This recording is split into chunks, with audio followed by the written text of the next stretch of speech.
Alright, guys, I'm here to tell you about my initial impressions of the Japanese heavy tank line that came out on the 6th.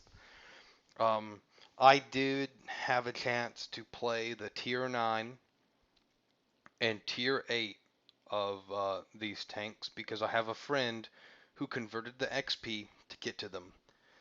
And I have to say, I don't see what the hype was about. I bought into the hype a little bit, but these tanks are just big piles of poo. There's nothing that the Type 5 Heavy can do that the E100, the T110E5, and the IS-7 can't do better than it in every category. The cannon's round dispersion, aim in time, and overall accuracy in general are absolutely and utterly abysmal. Basically, every single tank in the Japanese heavy line plays like a gigantic KV2. And before I say that and get your hopes up that, oh, it'll be like the KV2 where, yeah, it's a little slow and whatnot, but when you hit people, they feel it.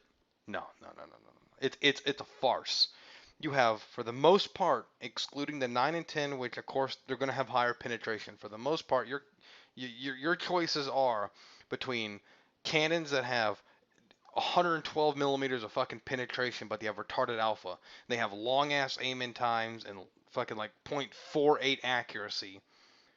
And sometimes I believe on the tier 8 in cases of 0.58 accuracy, or you get a choice between a 10 centimeter for the most part. That is basically a Russian 100 millimeter without the accuracy, with a shittier aim in time, but the same fire rate and the same damage rolls. Congratulations.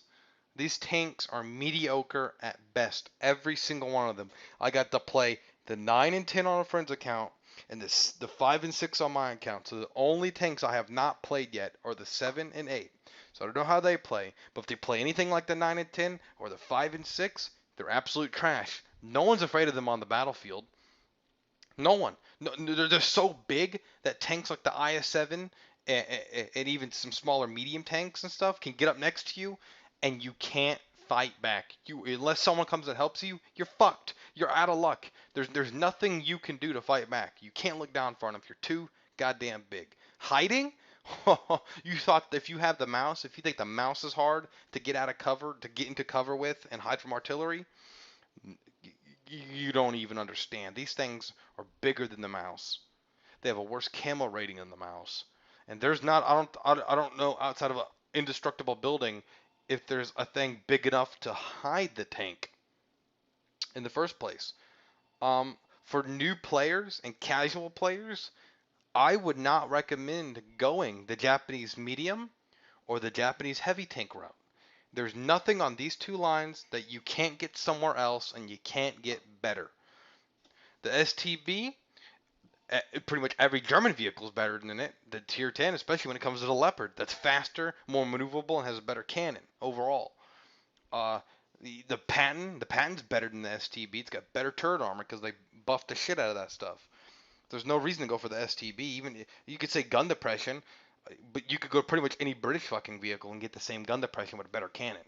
The heavy tank, the E100, yes, has a little bit less pen, I believe, than the Tier 10 Japanese heavy tank, but you have better side scraping capabilities. Your armor is more flexible, meaning you can angle it in different ways and bounce a shit ton of rounds that you can't do with the Japanese heavy tank. And its cannon, to be frank, has a better on average damage roll. And you're more likely to pin and more likely to hit. The IS-7 is the only exception, I would say. It's got everything that's better than these tanks, excluding the cannon, because both the Tier 10 Japanese heavy tank and the IS-7 cannon are complete abysmal piles of shit. They're garbage. They're useless. Then the E5, you can't even compare. The E5 outclasses that tank. You could be a new player and beat anybody damn near in a Tier 10 Japanese heavy. There's nothing to be afraid of. Do not be afraid of them. Just don't. There's nothing. There's nothing they can do. Go to the Wikipedia, look up their stats, look at the in-game stats on the console version too, and play them a little bit, and you'll see real quick that there's nothing to be afraid of. So my thoughts, unless you're a hardcore player of the game and you want all the tier 10s or if you're just looking to try something different, no matter how crazy it is, go for the Japanese line. They'll probably suit you fine.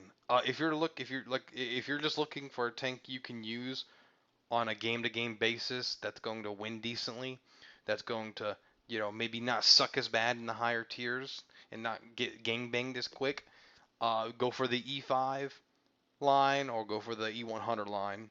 If you're looking for a tank that's really good hold down and is damn near impenetrable when it is, IS-7's your man.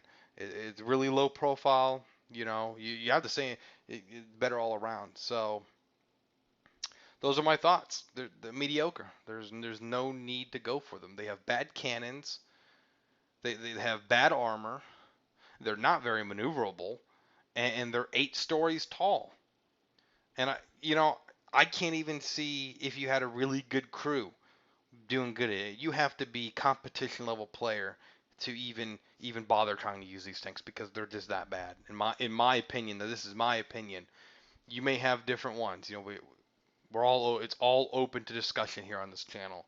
But in my opinion, from what I've played of the 9 and 10 and the 5 and 6, I'm not going to grind them. You're not going to see these tanks on my channel. The only Japanese tank you will probably ever end up seeing on my channel will be the STA2. That's because it's a premium tank, and my friend bought it for me, so I can't really complain about it. So yeah, if you're here to see them, sorry, I got 2 or 3 games with the tier 5. I can't use it. It gave me a headache trying to play it.